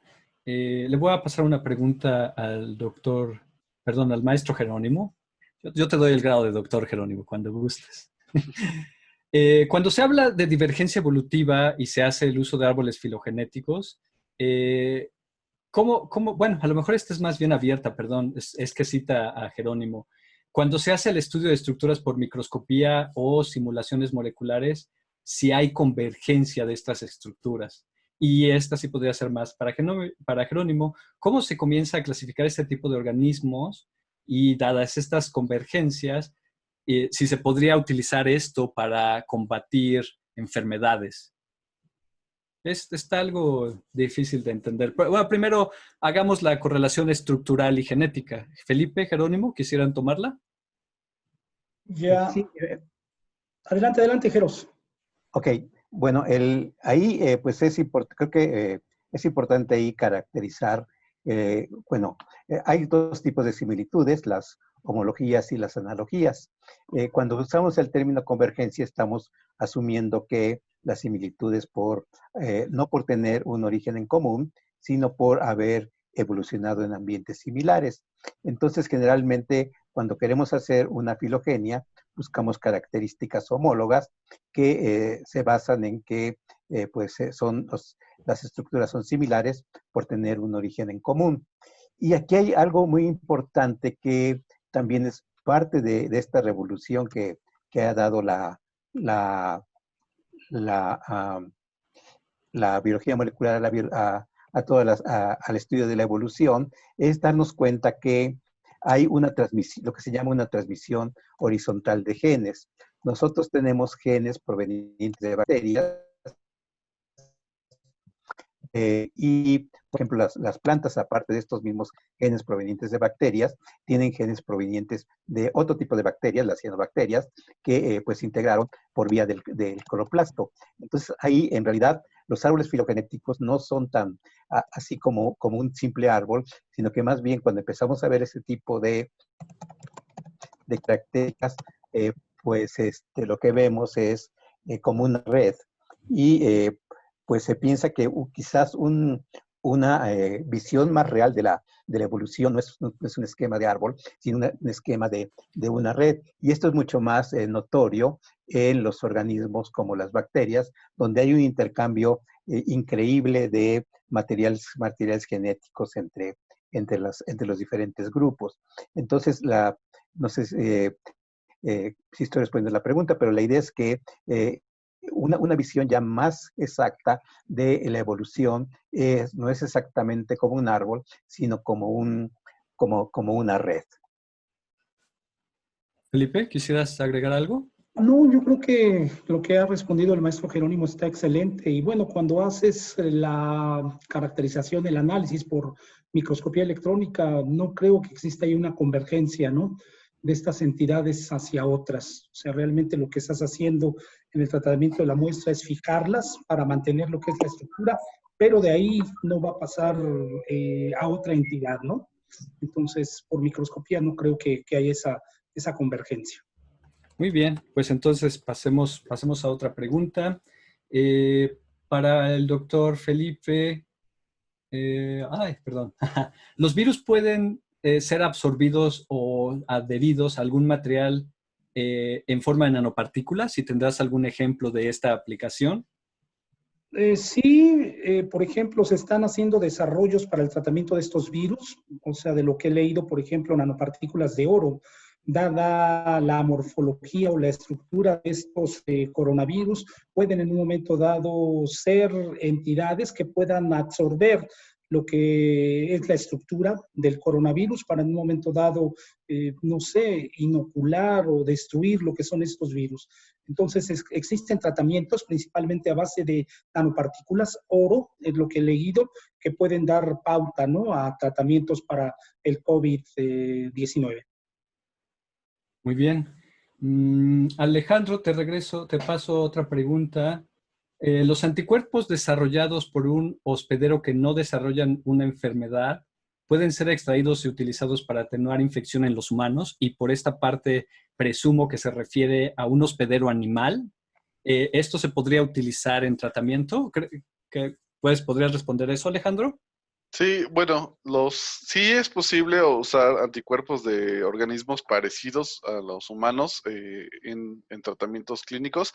Por ejemplo, se han experimentado con anticuerpos en ratas o en ratones de laboratorio. Lo que hay que recordar es que por ejemplo, tomando como ejemplo el SARS-CoV-2, ¿no? El virus que infecta a los murciélagos, que es su hospedero natural y donde no produce esta patogenicidad, es el RAT-G13 y hay que entender que aunque es el virus del cual evolucionó el SARS-CoV-2, no se trata del mismo virus, ¿no? Entonces, con eso ya podemos pensar que anticuerpos que se encuentran en estos murciélagos no necesariamente podrían funcionar en humanos. Además de eso, hay que tomar en cuenta que existen diferencias entre el sistema inmunológico de cada especie. En particular, el sistema inmunológico de los murciélagos es es diferente al de los humanos y tiene mucho que ver con la fisiología que tienen para el vuelo, ¿no? Entonces, sería difícil tomar, por ejemplo, anticuerpos de murciélagos y usarlos en humanos. Es más fácil usar anticuerpos de humanos que ya pasaron por la misma enfermedad y usar esos como para un tratamiento clínico, ¿no? Por ejemplo, ahorita para la enfermedad del COVID-19, uno de los métodos experimentales que se está usando es usar anticuerpos de pacientes recuperados en pacientes que están convaleciendo, ¿no? Pero en teoría sí se podría usar desde animales, pero tendríamos esas dos complicaciones. Una, que no es el mismo virus, y la otra es las diferencias que existen en los sistemas inmunológicos de cada especie. Perdón, Muchas ¿podría gracias, aclarar mi Alejandro. pregunta? ¿Perdón? ¿Podría aclarar mi pregunta al respecto? Sí, claro. Ok, Adelante. primero, Luis Huerta, primero, antes que nada, una felicitación a todos, de verdad, al maestro Jerónimo, al doctor Alejandro, al doctor Felipe, al doctor Len. Muy interesantes sus pláticas. La pregunta respecto a los anticuerpos se basa en lo siguiente. Uh-huh. Si ustedes checan precisamente en la página de Our World in Data, nuestro mundo en datos, ¿verdad? Y comienzan a ver cómo se dan las curvas de muertes por coronavirus, pueden verificar, por ejemplo, algunos países. Tomé aquí algunos que son, por ejemplo, Nueva Zelanda, ¿no?, que está en un extremo del planeta, Eslovenia, que está en el otro extremo del planeta, lo que es de Netherlands, o sea, Holanda, y lo que es Alemania. Y son países en los que la característica común en ellos es que la gente acostumbra a tomar leche bronca. Una característica de la leche bronca es que contiene las inmunoglobulinas de la vaca.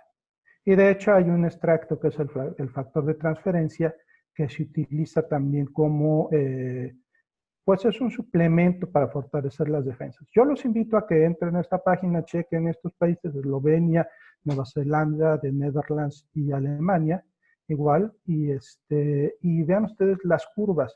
Y son países que tienen una tasa de mortalidad bajísima, ¿ok? Entonces, precisamente tratando de encontrar un punto, por eso dirigí yo la pregunta, ¿no? Si esto podría estar contribuyendo, porque, por ejemplo, en Eslovenia, ustedes encuentran leche bronca de vaca en máquinas expendedoras refrigeradas. O sea, pueden ir, así como pedimos aquí los pingüinos o algún producto, ¿verdad? Allá igual la leche bronca se puede obtener, ¿no? Entonces, pues no sé si en la opinión de ustedes esto podría estar contribuyendo a que hay países en donde la gente resiste mejor. Y además de todas las acciones que se están tomando, que son muy válidas y demostradas efectivas en pandemias anteriores, pero obviamente el consumo de estos productos, porque creo que a la hora de hacer la pregunta pareciera que nosotros le extraemos, ¿no?, las inmunoglobulinas al murciélago, la sangre, separamos el plasma y de ese plasma lo utilizamos para el humano. No, no es eso. O sea, a lo mejor tuve que hacer un poquito más directa. En el caso de la leche, por ejemplo, de la vaca, pues dentro de la leche que sí consumimos, van inmunoglobulinas. Y lo importante es que sea una leche que no esté tratada térmicamente para no destruir esa pequeña cantidad de inmunoglobulinas, porque es muy pequeña, y que pudiera contribuir, ¿no? Entonces, Bueno, por favor, para darle paso también a las otras preguntas, lo voy a interrumpir aquí. Creo que ya hizo claro el punto. Ahorita le respondo. Pongo en la pantalla la primera base de datos que mostré porque alguien me preguntó. Y respondo solo con un aspecto muy importante. Las inmunoglobulinas son muy tolerantes a la temperatura. Entonces, por favor, yo sí les recomiendo que no tomen leche bronca. Por lo menos en México es más fácil contraer brucelosis. No sé en esos otros países. Y lo segundo, desafortunadamente no tengo la referencia a mano.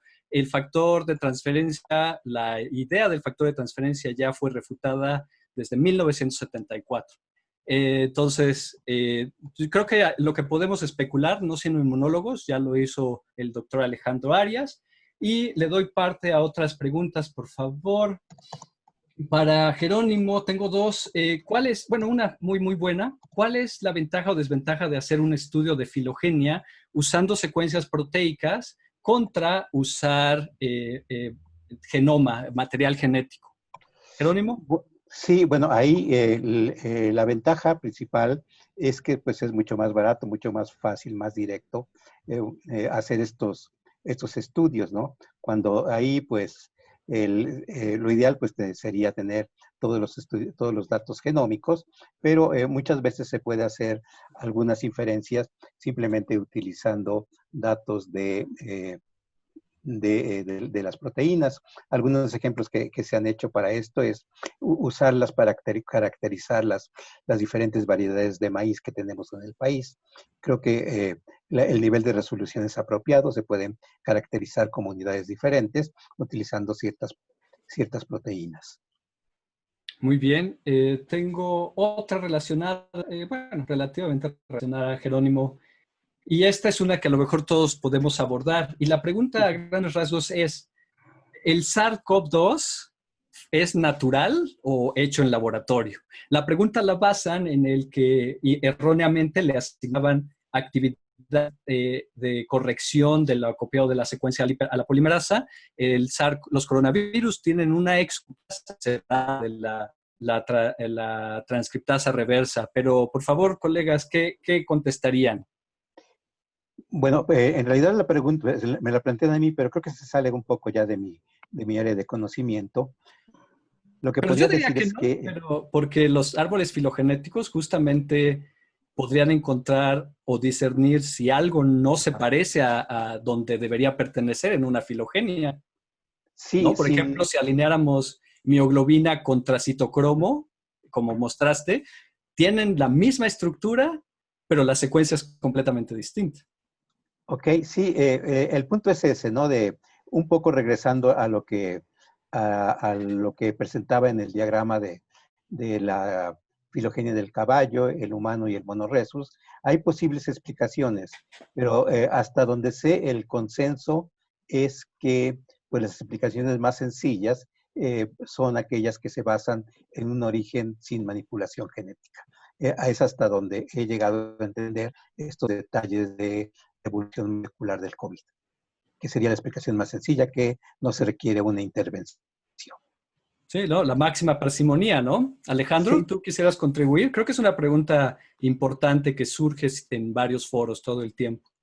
Sí, de hecho creo que la otra vez precisamente el doctor Lin y yo estábamos teniendo una discusión al respecto, porque sí, es una pregunta que sigue surgiendo una y otra vez, pero yo creo que sí es bien importante que tomemos la responsabilidad de que son nuestras acciones, no a través de un estudio de laboratorio, sino hasta a raíz de nuestro manejo de la naturaleza, lo que está ocasionando la aparición de estos virus, porque además tenemos que entender que no es un caso aislado, ¿no? Como les mostraba en la última gráfica de mi presentación, es un evento que está siendo cada vez más y más recurrente, ¿no? Entonces, sí, en este caso el SARS-CoV-2 tuvo la combinación de que se trata de un virus que tiene una alta transmisibilidad y que además produce estos síndromes respiratorios agudos, pero no es el único virus de ese tipo que está surgiendo, ¿no? Sino que nos estamos encontrando brotes infecciosos cada vez más frecuentes. Entonces, ya ahí, desde ahí ya podríamos ver que se trata de un patrón que está relacionado con nuestra degradación de los ecosistemas, ¿no? Muy bien, Alejandro. Muchas gracias por esa respuesta. Creo que le has dado al clavo en la cabeza, ¿no? Tengo todavía otras. ¿Cómo ven, compañeros? ¿Todavía quisieran responderlas? ¿Sí? Sí. Hay una muy general que a lo mejor ninguno puede hacerlo, pero es buena pregunta y es, ¿se podría utilizar a un virus y su material genético para modificarlo y que dejara de ser patógeno? Es decir, usarlo de alguna manera como anticuerpo universal. Pues así funcionan las vacunas. Y de hecho ahora tenemos vacunas basadas en RNA y en DNA que en esencia hacen eso, no toman un virus, sino más bien hacemos biología molecular reversa y generamos las vacunas, ¿no es así? Ok, no quería asumir nada, yo no soy inmunólogo, conozco muchos muy buenos inmunólogos, pero yo no lo soy. En general, otra vez para todos diría, ¿consideran que algo en la estructura o el tamaño del SARS-CoV-2 facilita su contagio?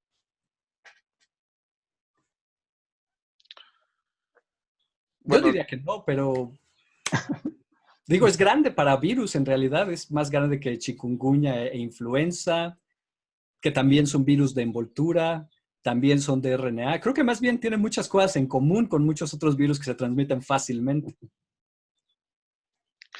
a lo mejor tiene que ver más con con el receptor, ¿no? Al que se une, que es bastante abundante en tejidos epiteliales. Tal vez eso es algo que facilita su transmisión, ¿no? Eso es muy buena idea, sí. Pero yo no sé, Lenin, en base al modelaje molecular y a la estructura del COVID, si en un momento dado esto pueda, las espinas, por ejemplo, unirse y que esto ayude para ingresar a células y tomar el material genético y llevar a cabo lo que es la infección, reproducción. Yo no sé tú cómo lo veas. Pues estructuralmente yo diría que no tiene nada particular, ¿eh? Pero eso soy yo. Y el tamaño, insisto, más bien lo voy a hilar con la otra pregunta de la polimerasa y de la retranscriptasa reversa, perdón, y la exonucleasa, que más bien eso, de donde haya pescado en la evolución esa exonucleasa, le permitió tener un genoma enorme y eso le da, como mejor podría explicar el maestro Jerónimo, le da otras posibilidades de evolución que virus de RNA que no tienen esta capacidad de corregir su copia no van a tener jamás. Eso yo es lo que veo como una propiedad más particular de este virus. Sí, pues eso está en armonía con lo que estamos entendiendo ahora de la evolución de la complejidad, porque aunque pareciera que la selección natural podría generar complejidad, eh, mm, esa idea se está revisando y la idea es que una forma de que se puede generar complejidad que no consideraba la selección natural es que podemos tener diferentes, la complejidad surge cuando tenemos diferentes formas de transmitir y procesar la información. Entonces, si se abre una posibilidad de tener una nueva forma de manejar la información, se abren posibilidades para, tanto para la adaptación como para la complejidad, que los virus como que pareciera que su tendencia evolutiva no es hacia la complejidad, sino más bien a la eficiencia para poder utilizar la maquinaria informativa funcional de las células. Muy bien, muy buena respuesta. Voy a responder una para dejar una de las también muy interesantes para el final. Por favor, bueno, hay dos más. Primero, para mí, me preguntan, ¿cómo propone usted que sea el mecanismo de reacción para la unión covalente del inhibidor con la proteasa? Bueno, no es una propuesta mía, hay por ahí hay por lo menos un muy buen trabajo donde usan combinación de estructura, mecánica cuántica y dinámica molecular para ver el ataque nucleofílico de la cisteína, que funcionaría también para el proceso de la proteólisis que cataliza esa proteasa. No me lo sé de memoria, pero sí se puede encontrar ya en la literatura, probablemente un journal del ACS. Hay una para Alejandro. Bueno, no, a ver, déjenme ver rápidamente, porque hay dos que apenas subieron. Uno de terapia génica para el COVID, ese lo voy a dejar de lado porque la terapia génica no ha funcionado aún. Hay uno para Alejandro, pero les anuncio primero. Voy a decir la pregunta de Alejandro y la que considero la última, a menos que algo más interesante salga en el chat. Alejandro, ¿cómo sería un futuro? ¿Qué pasará si seguimos usando los recursos humanos como lo hemos hecho hasta ahora? ¿Van a ser estas pandemias más frecuentes? ¿Qué va a pasar? Y la que quiero poner como última, para todos nosotros, ¿se consideran vivos a los virus? Entonces, Alejandro. Ok. Bueno, como les mostraba en la última gráfica de la presentación, estamos viendo una tendencia, ¿no?, hacia el alza. Entonces, todo nos indica que si continuamos este comportamiento, pues vamos a seguir viendo más brotes infecciosos. Algunos, por ejemplo, como les decía, en algunos de estos brotes zoonóticos, el virus no está bien adaptado a las personas y solo se da cuando estas personas entran en contacto con animales infectados y no de persona a persona, pero eventualmente llegan estos virus que se adaptan lo suficiente a las células humanas como para dar esta transmisión comunitaria, como ocurrió en este virus del SARS-CoV-2, ¿no? Entonces, al aumentar la cantidad de brotes, la probabilidad de que uno de estos tenga estas transmisiones comunitarias, pues también aumenta, ¿no? Entonces, efectivamente, lo que vamos a ver es pandemias más frecuentes, más cercanas una con otra, incluso que se empiecen a traslapar, y pues esto va a cambiar totalmente nuestro estilo de vida, ¿no? Debería ser eso. Sí, pues, y ahí viene, yo también plantearía una pregunta, ¿no? ¿Qué vale más la pena? ¿Tratar de adaptarnos a un mundo donde ya tenemos que mantener siempre una distancia con las otras personas, tenemos que hablar a través de plexiglas, o cambiar la fuente que está ocasionando estos brotes, ¿no? Entonces ahí es la reflexión, ¿no? Podemos hacer las dos cosas, podemos tratar de adaptarnos a un mundo con pandemias más frecuentes, invirtiendo a lo mejor más recursos en investigación médica, en formas en las que podemos trabajar a distancia, etcétera, o a la par podemos trabajar en las causas, ¿no?, que están originando esos brotes, para que ya no suframos tan frecuentemente de ellos, ¿no? Sí. ¿Colegas? Felipe, Jerónimo. Con respecto a la del si los virus están vivos.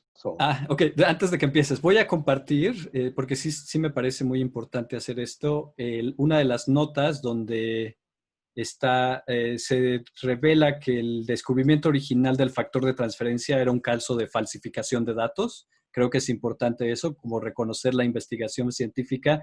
También hay que reconocer que a veces nos equivocamos y hay que eso notificarlo en los artículos científicos, y es aún mucho más importante cuando se descubren falsificaciones. Jerónimo, por favor.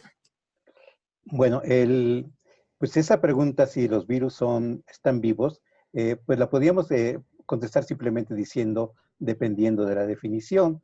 Hay pues una primera definición de la vida que incluye que sean entidades que puedan evolucionar mediante el mecanismo darwiniano y que tengan un metabolismo. De acuerdo a esa definición, los virus no están vivos.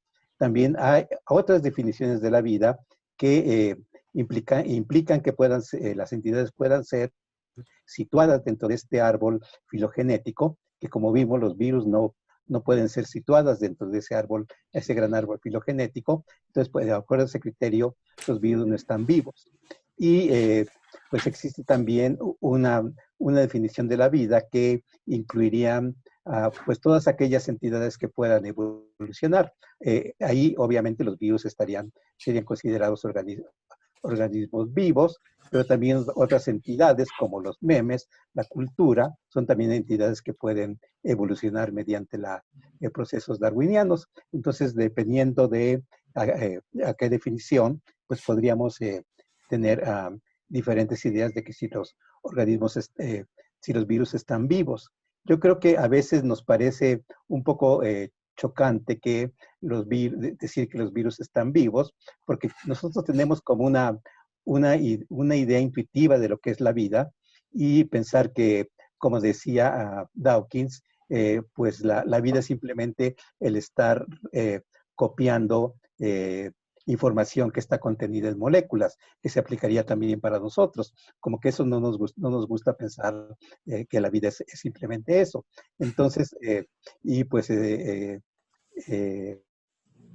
pero a veces, dependiendo cómo nosotros evaluamos este concepto de vida, que tenemos una fuerte pues base intuitiva para saber lo que es la vida. Creo que todos tenemos una idea de lo que es la vida, pero ya tratar de ponerlo esto en términos científicos, como podemos ver, los biólogos parece que no se pueden poner de acuerdo.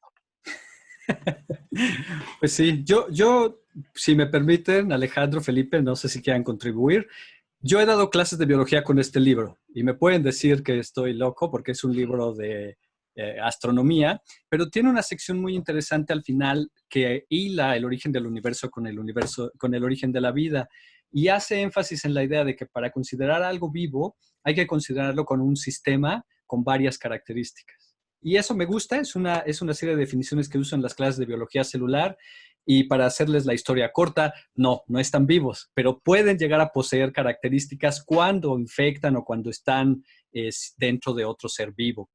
Pero hay que tomar esto como una manera de decir no a los virus. Por el contrario, para mí pone en perspectiva otras características increíbles como las de los tardígrados. Estos seres que si los desecas, parecen dejar de estar vivos y pueden estar mucho tiempo así, pero les vuelves a poner agua y recobran todos estos atributos que le damos a las cosas vivas.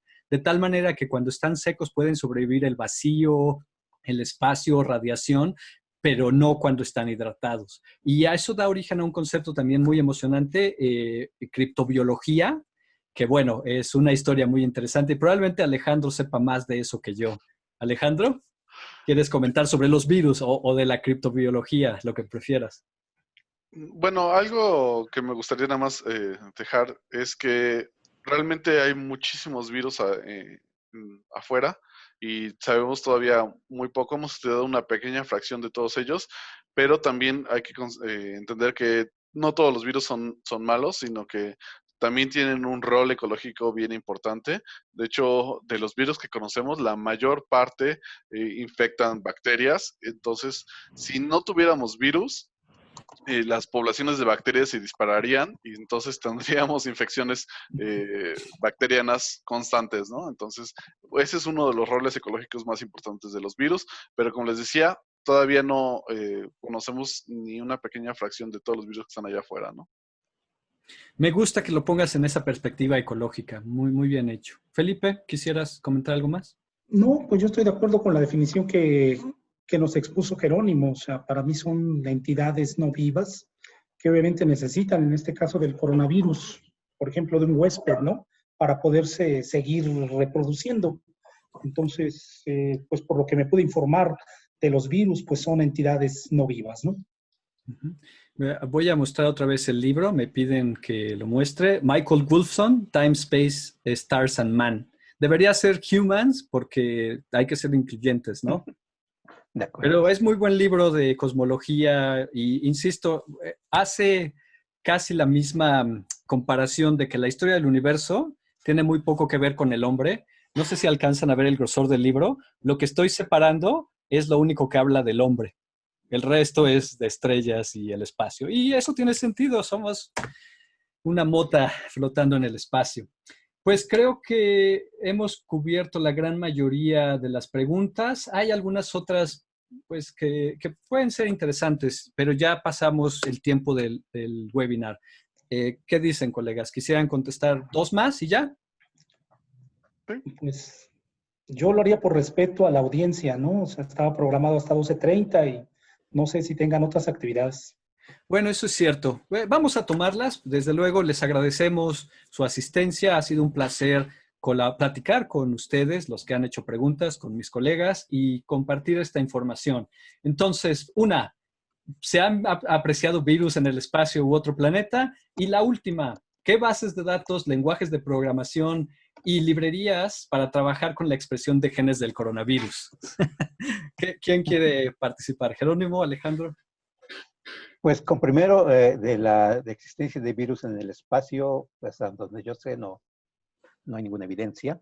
No. Podemos, pues la idea de que pues la vida se pudo haber surgido en otros planetas, pues es muy probable, que quizás nunca podamos saberlo, pero aparentemente sí es muy probable que haya formas de vida en otro planeta. Posiblemente no es nada de lo que nos podamos imaginar, no son hombrecitos con cabezas grandes y ojos saltones, pero que haya formas de vida en otros planetas posiblemente sí, y pues algo similar a los virus posiblemente también exista por ahí.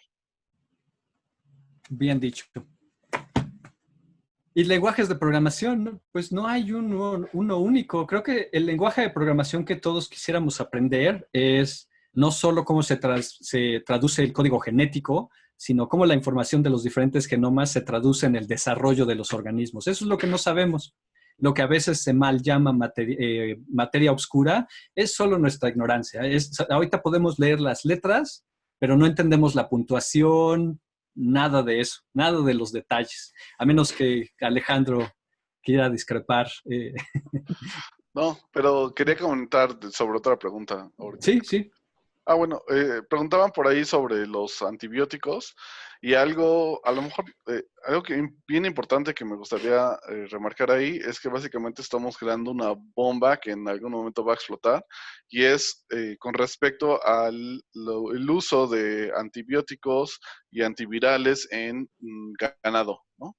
Como en el ganado extensivo, bueno, más bien intensivo, donde tenemos animales que básicamente conviven centímetros, exacto, hacinados, pues para prevenir que brotes de enfermedades que decimen toda la producción, se les aplica preventivamente antibióticos y antivirales, y esto básicamente lo que está haciendo es forzando la evolución de los virus a hacerlos resistentes a... Y bacterias.